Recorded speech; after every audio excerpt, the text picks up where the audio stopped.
भगवत गीता को सच मानते हो, गुरु ग्रंथ साहब को सच मानते हो, ऋग्वेद को, यजुर्वेद को, सामवेद को, अथर्ववेद को मानते हो, तो भगवत गीता में हमें भगवान श्री कृष्ण अपनी संतान बता रहे हैं। गुरु नानक देव जी गुरु ग्रंथ साहब में भी हमें भगवान की ज्योत का स्वरूप बता रहे हैं। बॉडी में जो जो अंग को आपकी जबरदस्ती से कोई प्रॉब्लम हो सकती है, भगवान ने उनका कंट्रोल आपके हाथ में नहीं दिया। आपके कंट्रोल में उसने क्या किया? खाना दे दिया। कभी शेर को देखा उसने गाय को पकड़ा हो, पहले तेरा दूध पीऊंगा फिर तेरे को खाऊंगा। 7 साल से मैं गेहूं चावल छोड़ चुका हूं, दूध दही पनीर अंडा नॉनवेज कभी नहीं खाया, और मैं फ्रूट सैलेड नारियल पानी जूस ड्राई फ्रूट्स मैं स्प्राउट खाता हूं। हमारी बॉडी भगवान की बनाई हुई है, और हमारी बॉडी अगर भगवत गीता को सच मानते हो, गुरु ग्रंथ साहब को सच मानते हो, ऋग्वेद को, यजुर्वेद को, सामवेद को, अथर्ववेद को मानते हो, तो भगवत गीता में हमें भगवान श्री कृष्ण अपनी संतान बता रहे हैं। ऋग्वेद में भगवान बोल रहे हैं, जब मैंने दुनिया बनाई, मैंने जब ब्रह्मांड बनाया, आकाश गंगा बनाई, आपकी पृथ्वी बनाई, सूरज बनाया, चांद बनाया, सब लिखा हुआ, उसमें पढ़ लो, मैं श्लोक नंबर भी बताता हूँ। उसमें जब पृथ्वी बनाई, पहाड़ बनाए, नदियां बनाई, जलचर बनाए, उभयचर बनाए, नभचर बनाए।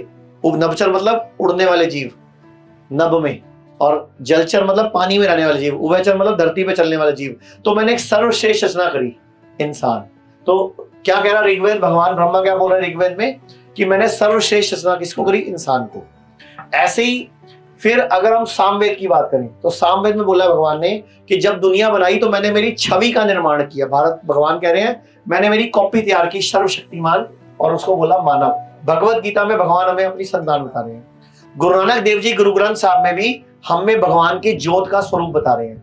ऐसी अगर आप बाइबल पढ़ो तो जो ईसा मसीह और हमें उनकी संतान बताया जा रहा है, अगर आप कुरान पढ़ो तो उसमें भी संतान बताया जाता है। तो भगवान का ही संतान हमें बताया जाता है।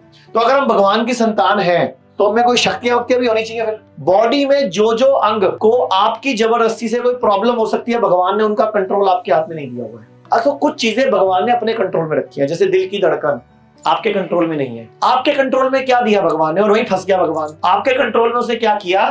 खाना दे दिया। अच्छा, जानवर दुनिया का कोई भी नाम बताओ उसका, जो वही खाता होगा जो उसके लिए भगवान ने बनाया है।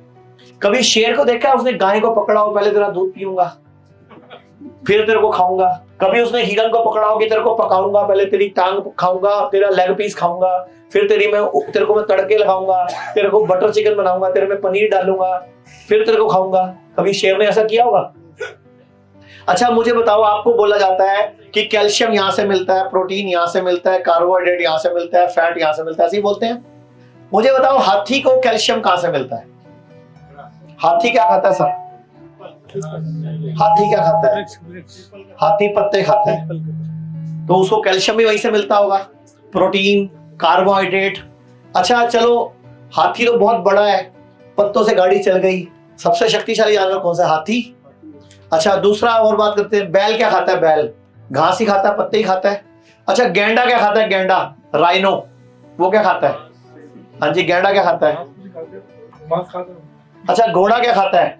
घोड़ा चने खाता है। अब सुन लो चने की बात। चना सर आपकी शादी वाले दिन फोटो खिंचाने के लिए खाया उसने।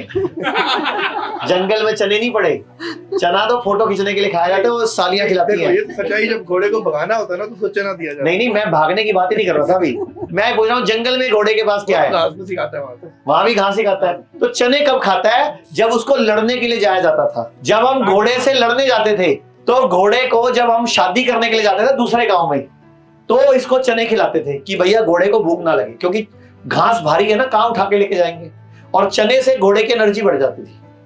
ऐसे ही अगर आप मेरी गाड़ी अभी खोल लो तो मेरी गाड़ी में चना गुड़ पड़ा होगा, अभी भी खोल लो आप मेरी गाड़ी में चेक कर लो, चना गुड़ पड़ा होगा। मैं गेहूं और चावल 7 साल पहले छोड़ चुका हूं, वो भी नहीं खा पाते। 7 साल से मैं गेहूं चावल छोड़ चुका हूं, दूध दही पनीर अंडा नॉनवेज कभी नहीं खाया, और मैं फ्रूट सैलेड नारियल पानी जूस ड्राई फ्रूट्स मैं स्प्राउट खाता हूं। लोग कहते हैं आयुर्वेद गंभीर बीमारियों का इलाज नहीं कर सकता, लेकिन अगर पूरे भारत में कोई गंभीर बीमारी से परेशान है तो आयुर्वेद को ट्राई करने तो आ सकते हो ना, पंचकर्मा करा सकते हो, नुकसान तो कुछ होगा नहीं, लेकिन बॉडी हील कर गई तो जिंदगी आपकी बन जाएगी।